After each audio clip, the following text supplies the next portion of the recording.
Olá!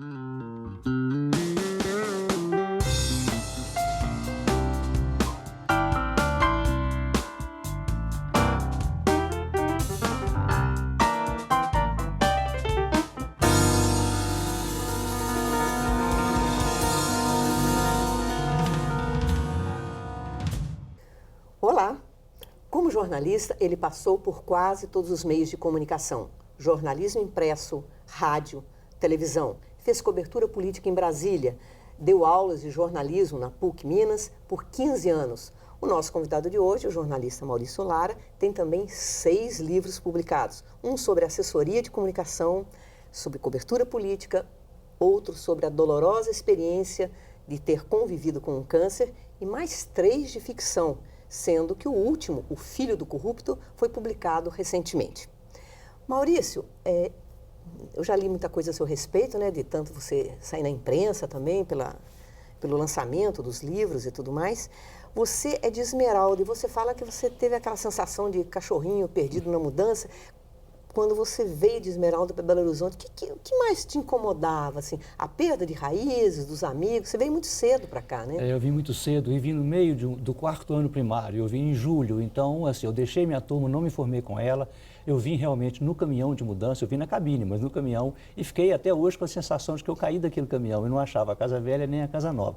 Tive muita dificuldade para entender a cidade grande, tive muita dificuldade por ter perdido realmente a relação com meus amigos de infância, da primeira infância. Eu acho que isso, né? que é o mais difícil, né? Porque eu me lembro em Curitiba, assim, quando às vezes a gente mudava de bairro, não era sempre, mas eu acho que a gente é criança, a gente sabe que a gente não vai ver mais aquelas pessoas novamente, é uma sensação assim triste, né? Foi como se fosse uma ruptura, sabe? De repente, assim, cortou uma coisa na minha vida e começou outra. Eu fiquei meio perdido naquele início mesmo. E é claro que eu me adaptei, fiz amigos e tudo, não foi por isso. Sobrevivi, né? Mas foi traumático, eu achei que foi traumática a mudança. Acho que a mudança é traumática, né? O bom é que a adolescência é isso, a gente recupera rápido, faz novos amigos. Nessa fase, acho que é muito mais fácil do que depois na vida adulta, né? Certamente, eu tenho bons amigos da adolescência também que eu fiz em Belo Horizonte, felizmente. Uhum. E depois, assim, passada a adolescência, como que você resolveu estudar comunicação? Pois é, o jornalismo me fascinava, e me fascinava não por jornal necessariamente, né? Eu lia Jack London e ficava impressionado com ele contar histórias. Ele contar a história do Alasca, da neve, de viagens clandestinas em trem. Ele foi jornalista e escritor. Sim. E ele contava, narrava, e aquilo me encantava de contar. Então, eu não tive uma formação, eu não tinha jornalista na família, eu não tinha convivência com jornalistas, mas aquilo me encantava. Eu falei, eu quero ser isso, eu quero fazer isso. E fui fazer o vestibular de jornalismo, né? A sua família é grande, né? Nós éramos 14 irmãos, agora somos 12. Eu sou o 12º de 14. Pois é. Você sabe que eu morro de inveja, assim, né? Porque a minha família é tão pequenininha, eu e minha irmã só, minha irmã falecida agora. Mas é bom, né? Família grande, né? É bom, é muito bom. Mas tem uma coisa também, a gente tem que aprender a ser jeitoso, né? Assim, eu falo assim, se não for jeitoso, não mama, né? Não consegue chegar perto da mãe, porque tanta gente, a concorrência é tão grande, que você tem que ter um jogo de cintura, né? Você tinha? Eu acho que eu desenvolvi isso, não sei se para o bem ou para o mal, mas de conseguir ir chegando, sabe? É engraçado que nesse documentário sobre o Chico Buarque, ele fala que a maneira que ele teve de se chegar ao pai, de se aproximar do pai, era através da literatura. Sim. Não é? Ele depois se tornou escritor, mas quando o pai era vivo, era indo e procurando livros franceses. Você tinha uma mãe assim para chegar perto da sua mãe? Era a religião. A minha mãe era muito religiosa, então, por intermédio da religião, que eu conseguia fazer isso. Então, de ter sido coroinha, de ser um menino santinho, claro que dissimulado, né? Eu roubava hóstia na sacristia, mas que aparentemente estava tudo muito bem. Então, de falar que queria ser padre. Então, o jeito de me aproximar da minha mãe foi fazendo um papel dissimulado de menino bonzinho. E me diz, e na universidade, você começou o curso de comunicação, eu me recordo que depois você parou e voltou mais tarde. Inclusive, uma coisa inusitada, você foi meu aluno, pelo amor de Deus, né, Maurício? Eu fui aluno seu e de outros colegas de sala, né? Que é uma situação estranha, você não acha? Eu saí da escola para casar. Minha namorada engravidou, nós nos casamos, né? Nasceu meu primeiro filho, o Malco, que hoje é cientista político. Mas eu percebo também, e eu precisava sustentar a família, isso era verdade, era uma razão concreta. Mas eu percebo também que eu tinha muito medo do jornalismo, sabe? Então, de uma certa maneira, não posso falar que é uma desculpa, porque a justificativa é mais do que legítima. Medo? Mas, de uma certa maneira, eu tinha quê? muito medo. Eu tinha muito medo da exposição, eu tinha muito medo das palavras, eu tinha medo de colocar, sabe? Então, assim, o jornalismo, quanto mais ele me representava, mais ele me ameaçava. É curioso, né? Paradoxal. Então, eu demorei a entrar no jornalismo, só depois, então, já pai de família, depois de ter concluído o curso de administração, é que eu volto para o jornalismo e resolvo encarar a profissão. Eu não sei como você vê exatamente a profissão, né? Assim, jornalismo, você vai me falar. A minha experiência com jornalismo, eu amo a tribo dos jornalistas. Assim, os melhores anos da minha vida provavelmente foi ali, discutindo coisas e convivendo com os jornalistas. Olha que eu passei 26 anos na universidade e eu me sinto mais próxima do pessoal de jornalismo. Agora, é um meio muito agressivo e muito competitivo. Não é não? Você não vê assim? Mas você sabe, eu nunca tive problema com isso, porque eu consegui me dar muito bem no jornalismo, apesar de ter formado já com 30 anos, né? Já com mais de 30 anos. Então, eu brincava quando eu ia formar, que eu falava assim, eu queria mesmo era cobrir a queda do Pinochet no Chile, mas eu concordo em cobrir o trem do América em Contagem, sabe? Assim, eu não tinha muita pretensão, sabe? Então, eu fui, aos poucos também, chegando na profissão, e assim, e também sou muito apaixonado com jornalismo. Eu me sinto jornalista. Hoje eu não trabalho mais, eu trabalho com pesquisa de opinião, mas eu sinto que a minha alma é de jornalismo. Convivi com publicidade, com relações públicas, com tudo, mas me sinto que eu sou jornalista, né? E o jornalismo, para mim, eu defino com duas palavrinhas. É uma profissão doida e uma profissão doída.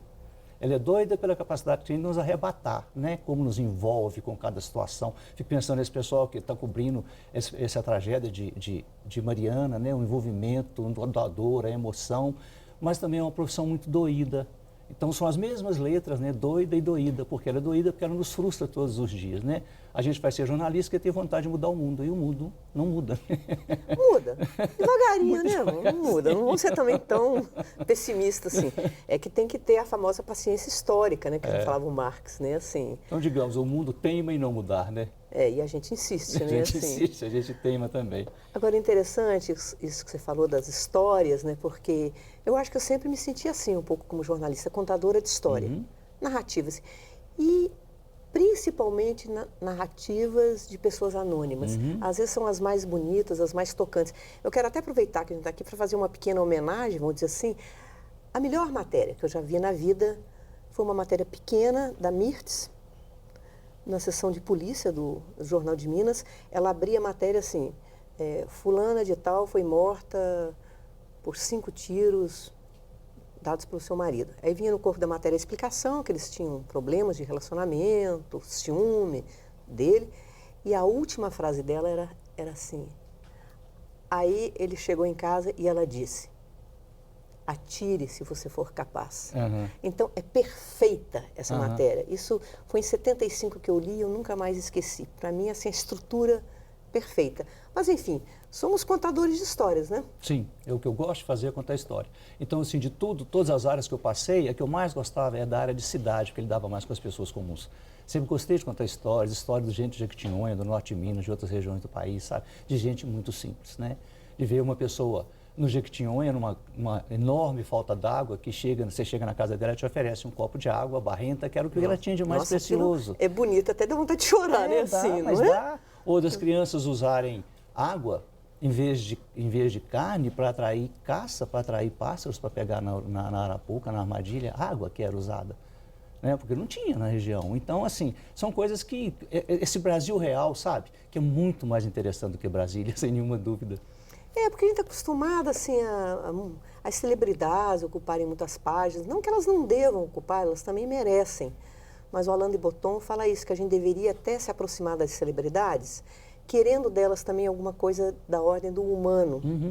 A Leila Ferreira, para citar outra jornalista, a melhor entrevista que eu já vi com a Vera Fischer foi dela. Porque a Vera Fischer, naquela fase que ela estava envolvida com drogas, perdendo dinheiro também, mas perdendo o direito a ficar com o filho, né? Aí a Leila pergunta para ela, agora nós estamos no final do ano, se você pudesse pedir alguma coisa para Deus, o que você pediria? E a Vera começou a chorar, assim, eu falei, eu queria paz. Então é bonito você ver uma celebridade também, assim, mas as pessoas comuns eu acho que são mais fascinantes. Ou quando a celebridade se torna comum, né? Exatamente isso, né? Esse caso que você está contando, né, da Leila, e tem um interessante da Zélia Cardoso de Mello, entrevistada pela... me fugiu. Por alguém?